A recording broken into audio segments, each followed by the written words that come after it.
말씀은 마태복음 13장 44절로 52절입니다.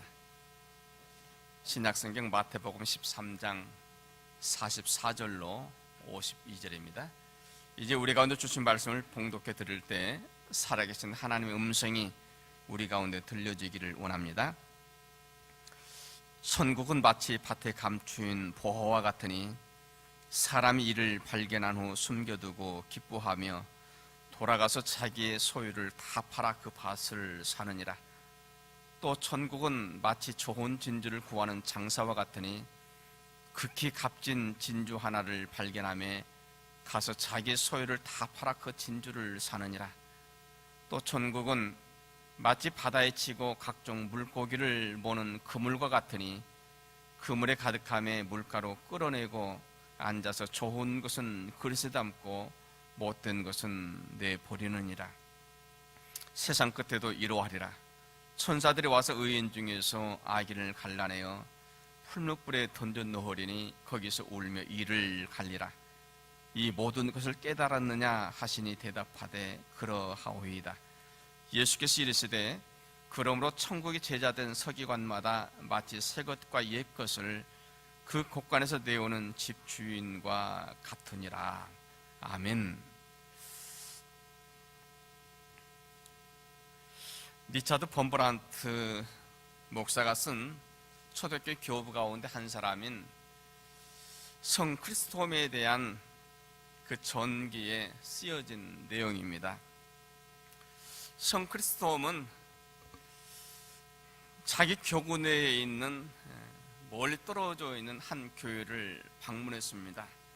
이 교회는 워낙 멀리 떨어져 있는 데다가 오랫동안 그 교회에 사제가 없어서 어려움이 참 많았던 그 교회였습니다. 그래서 이 크리스토홈은 생각 끝에 그곳에 사는 사람들 가운데 한 농부에게 열심히 최선을 다해서 가르쳐서 그 사람을 그 교회 사제로 세우고 돌아왔습니다. 콘스탄티노플에 돌아와서 가만히 생각해 보니까 마음이 편치 않습니다. 내가 괜한 일을 혹시 한 것은 아닌지, 괜히 자격도 없는 사람을 사제로 세워놓고 오히려 더 어려운 일은 생기지 않을는지 마음이 불안했습니다. 그래서 하루는 시간을 내서 아무도 모르게 그 교회를 찾아갔습니다. 그리고 예배당 안에 있는 그 기둥 뒤에 앉아서 그 사제가 어떻게 예배를 인도하는지를 살펴보았습니다. 그런데 예배를 드리는 동안 이 크리스토홈의 눈에서는 눈물이 쭉 흘러내렸습니다. 지금까지 자기가 수많은 사제를 보았지만은 그렇게 간절하게 기도를 드리는 사제가 없었습니다. 짧은 시간 동안 설교를 하는데도 정말 성도들에게 얼마나 감명 있는 그런 설교를 하고 있는지. 예배 끝났을 때 이 크리스토홈은 예배당 앞으로 나아가서 사제 앞에 무릎을 꿇었습니다. 그리고 나에게 축복해 주십시오. 자기 앞에 무릎 꿇고 있는 그 사람이 다름 아닌 그 교회 주교인 것을 알고서 사제가 깜짝 놀라서 말합니다. 아니, 주교님께서 저에게 축복을 해 주셔야지요. 제가 어떻게 주교님께 축복을 합니까? 그럼에도 주교는 단호하게 말합니다. 나에게 축복해 주십시오. 나는 당신처럼 그렇게 뜨거운 불과 사랑을 가지고 예배를 인도하는 사람을 본 적이 없었습니다. 그 사제는 참 이상하다는 생각으로, 그러면 제가 다른 사람과 다른 방법으로 하나님께 예배를 인도해도 괜찮은 것입니까? 하나님을 아는 것과 하나님을 섬긴다고 하는 것은 다릅니다. 안다고 해서 내가 무엇을 알고 있다고 해서 그대로 실천하는 것은 결코 아닙니다. 오늘 말씀의 주제는 바로 하나님의 나라입니다. 모든 그리스도인들이 가장 관심을 가지고 있는 바로 그 주제, 하나님의 나라입니다. 우리는 하나님의 나라를 믿는 사람입니다. 언젠가는 우리도 하나님의 나라에 가게 되어질 거라고 생각을 합니다. 근데 여러분, 내가 알고 있고 내가 믿는 그 하나님의 나라, 그 하나님의 나라를 위해서 적극적으로 준비하고 또 기다리며 사는 사람은 실제로 그렇게 많지 않은 것 같습니다.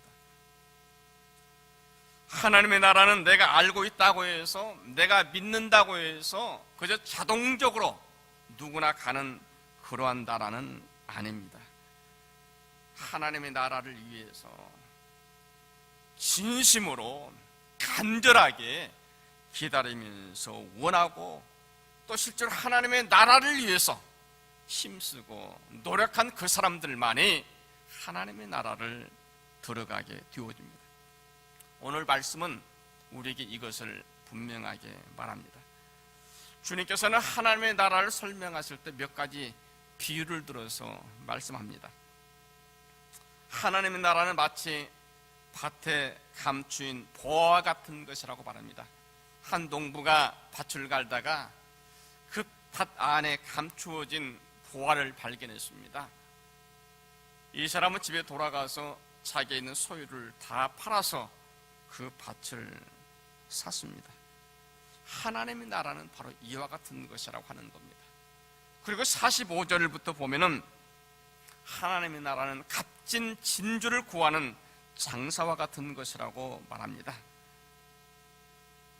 이 사람은 좋은 진주를 구하기 위해서 많은 노력을 하던 가운데 어느 날 정말 아주 값진 진주를 하나 발견했습니다.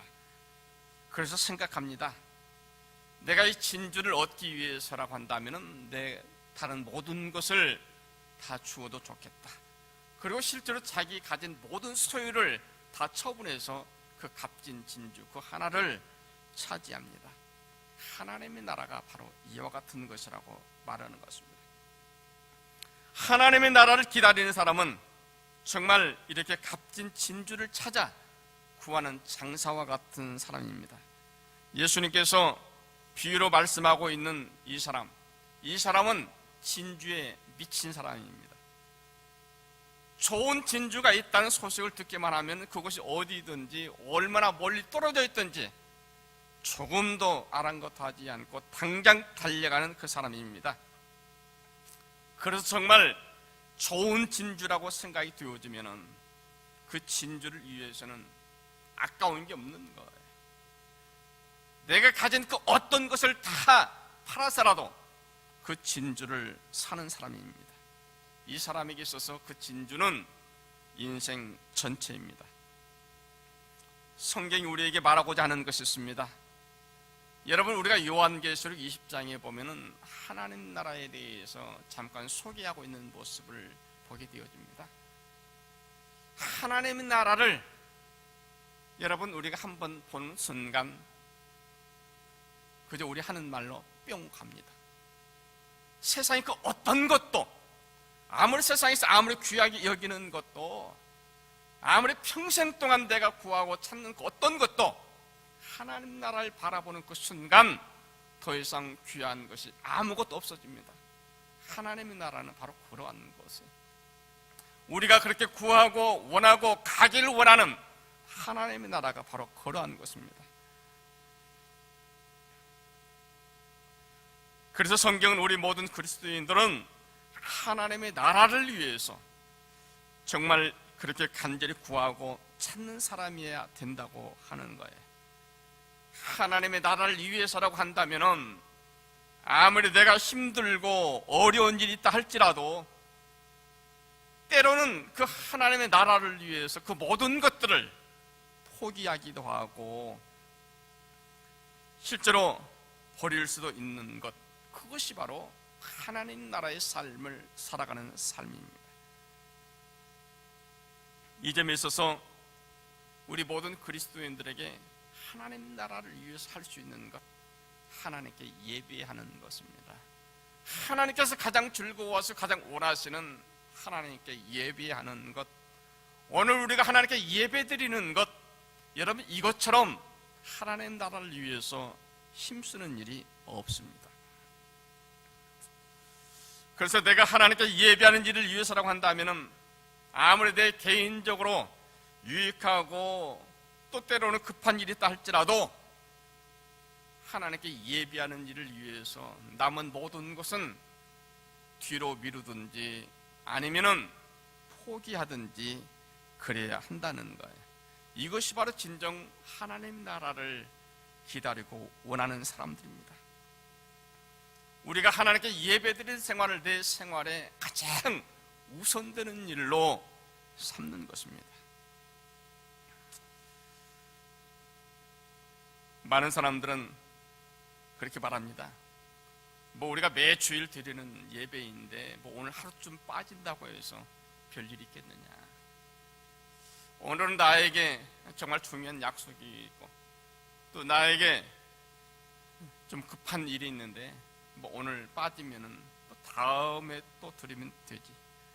근데 여러분 죄송한 이야기입니다만은 이렇게 생각하는 사람이라고 한다면은 이 사람은 구원에 대한 확신이 없는 사람이든지 아니면 하나님 나라에 대해서 별로 관심이 없는 사람입니다.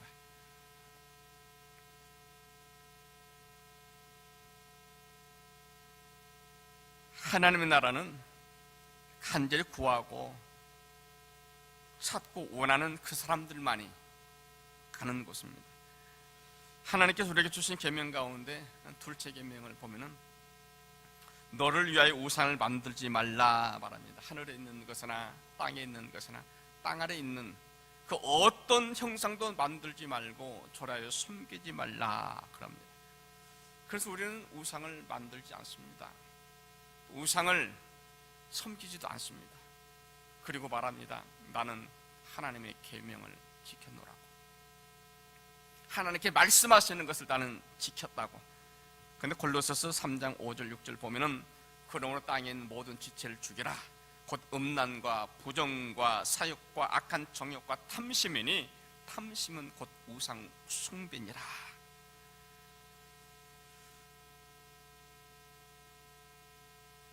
하나님보다도 내가 더 가까이 하고 있는 그 어떤 것이 있다고 한다면은 그것이 바로 우상 숭배라고 말하는 겁니다. 꼭 내가 어떤 형상을 만들고 또 그 형상을 섬기지 않는다고 해서 우상 숭배하는 사람이 아니라고 말할 수 없는 겁니다. 하나님보다도 하나님께 예배하는 일보다도 내가 더 중요하게 여기고 더 가까이 하고 있는 그 어떤 것이 있다고 한다면 그것이 바로 우상 숭배하는 일이라고 말하는 겁니다. 더 이상 하나님을 속일 수 없습니다. 하나님을 섬기고 하나님을 사랑한다고 하는 것은 그저 내 마음으로만 하는 게 아니에요. 내 마음에 있는 것은 실제로 내 모든 생활 속에서 나타나게 마련인 것입니다. 지금 내 마음이 어디에 가 있는지 나는 압니다. 근데 나보다도 나를 지으신 하나님께서 더 정확하게 아십니다. 하나님께서는 우리에게 하나님의 나라를 기업으로 주시겠다고 약속해 주셨습니다.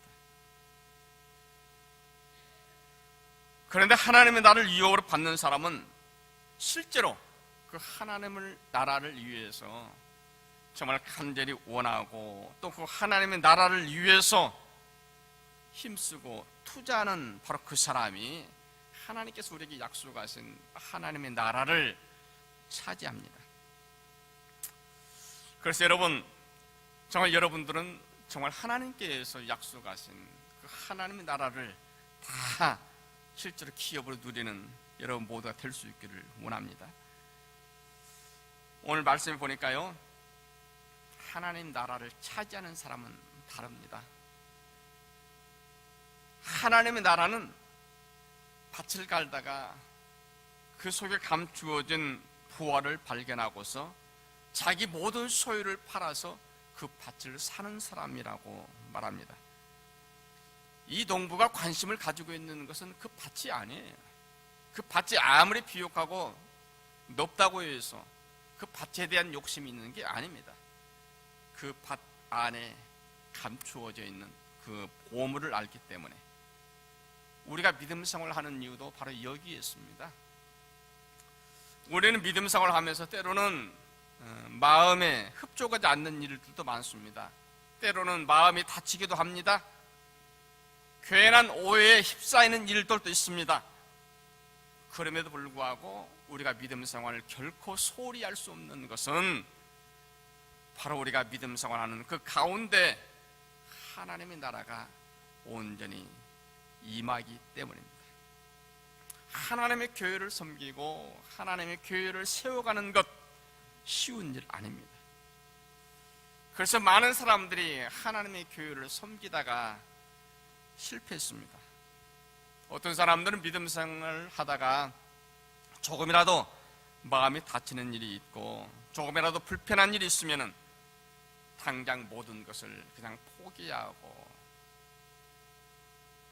또 때로는 교회를 옮겨버리기도 합니다. 근데 오늘 말씀에 보니까요, 하나님의 나라는 부활을 발견한 농부가 그 밭을 사는 것과 같다고 말합니다. 그 밭을 소유한 그 사람만이 하나님 나라의 주인이 되어지기 때문입니다. 교회를 섬기고 또 우리가 믿음 생활을 한다고 하는 것은 바로 그 부활을 발견하고 그 밭을 사는 행동입니다. 그래서 우리가 믿음 생활에 대해서 우리 함부로 소홀히 할 수 없는 겁니다. 왜냐하면 하나님 나라가 바로 그 가운데 있기 때문에 믿음 생활 가운데, 교회 생활 가운데 하나님의 나라가 있습니다. 또 여기 47절부터 보면은 천국은 마치 바다에 치고 각종 물고기를 모는 그물과 같으니 말합니다. 그리고 48절에 그물이 가득하며 물가로 끌어내고 앉아서 좋은 것은 그릇에 담고 못된 것은 내버리느니라. 고기를 잡는 어부가 바다에 그물을 치고 있다가 그물이 가득하면 그 그물을 끌어내서 좋은 것은 골라서 저장고에 담고 상품의 가치가 없는 것은 그냥 내어버립니다. 하나님 나라가 바로 그와 같다고 하는 것입니다. 지금 하나님께서는 천국 그물을 치고 세상에 있는 하나님의 사람들을 모으고 있습니다. 이것이 바로 교회들입니다. 지금 이 세상에 있는 예수 그리스도의 이름으로 모인 모든 교회들입니다. 교회들마다 천국의 그물을 치고서 사람들을 모으고 있습니다. 그런데 하나님께서 말씀하십니다. 그 그물 안에, 천국 그물 안에 사람이 다 차오르게 되어지면 그 그물을 끌어올려서 실제로 구원받은 하나님의 백성들은 하나님 나라에 들여보내시고 그렇지 않는 사람들은 음부에 버리시겠다고 말씀하는 겁니다. 여러분 보세요. 우리가 교회 생활을 하다 보면 교회 안에서 이해하지 못할 일들이 많이 벌어지고 있죠. 하나님을 섬긴다고 하는 사람들이 왜 저러나. 그런데 오늘 말씀해 보니까 바로 이것이 바다에 그물을 치고 모든 물고기를 모으는 것과 같은 것이 바로 하늘나라의 모습이라고 말합니다. 하나님께서 세상 속에서 하나님의 사람들이 그냥 다치고 버려지는 것을 원치 않습니다. 하나님의 사람을 모으기 위해서 하나님의 사람들을 모으는 과정 속에 때로는 하나님께서 선택하지 않는 사람들도 같이 딸려 모아집니다. 그래서 우리 눈에는 정말 이러저러한 사람들, 이해하지 못하는 일들이 많다고 하지만은 분명한 것은요, 하나님께서는 우리가 세상 속에서 다치는 것을 원치 않습니다. 그래서 세상 속으로부터 우리를 구별하여, 그래서 49절 50절에 보면은 세상 끝에도 이러하리라. 천사들이 와서 의인 중에서 악인을 갈라내어 풀물불에 던져 넣으리니 거기서 이를 갈며 울리라. 여러분, 믿음 생활을 하면서 때로는 마음에 흡족하지 않는 일이 있어도요, 당분간 조금만 더 참으시길 바랍니다. 세상 끝날에 천사들이 와서 그 모든 것을 구별한다고 말씀합니다. 그래서 지금은 그 누구도, 그 어떤 사람도 우리가 함부로 판단해서는 안 됩니다.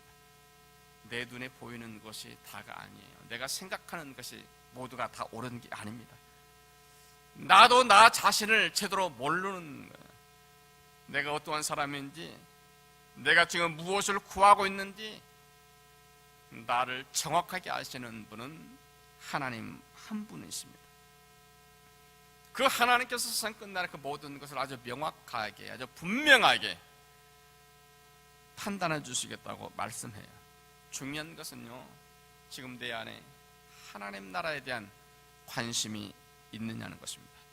내 생활 중심에 과연 하나님의 나라가 있느냐 하는 것입니다. 마태복음 11장 23절에 보면은 하나님의 나라는 세례 요한 때부터 침노를 당하고 있다고 말합니다. 하나님의 나라는 그렇게 간절히 구하고 얻기 위해서 찾는 그 사람이 차지한다고 하는 거예요. 그래서 하나님의 나라를 얻기 위해서 실제로 힘쓰고 정말 그 하나님의 나라를 위해서 노력하는 그러한 사람이 되어져야 된다고 말하는 겁니다. 오늘 말씀은 우리에게 이것을 아주 분명하게 제시하고 있습니다. 하나님의 나라는 바다에 그물을 치고 모든 고기를 모으는 것과 같다고 말합니다. 그 안에는 온갖 물고기들이 다 있습니다. 그물 안에 있는 그 모든 물고기들 가운데 모든 물고기가 다 상품의 가치가 있는 것은 아니에요. 그러나 중요한 것은요, 그래도 상품의 인정을 받기 위해서는 그물 안에 들어 있어야 되는 것입니다. 여러분, 교회가 세상 사람들로부터 난도질을 당하고 지금 여러 조롱거리를 당한다고 해서 그래도 정말 중요한 진리는요, 그래도 교회 안에 있는 사람들이라야, 하나님께서 쳐넣으신 그물 아래 있는 사람이라야 하나님의 나라를 유업으로 받을 수 있다고 하는 것입니다. 그래서 사랑하는 성도 여러분, 누가 뭐라 해도 하나님의 교회를 더 가까이 알 수 있길 원합니다. 교회를 더 사랑할 수 있길 원합니다. 예배 생활에 더 열심히 할 수 있기를 원합니다. 마지막 날에 천사들이 의인과 악인을 구별할 때 하나님께로부터 온전히 인정받고 하나님 예비하신 그 나라의 주인공들이 실제로 다 될 수 있기를 간절히 소원합니다. 기도합니다.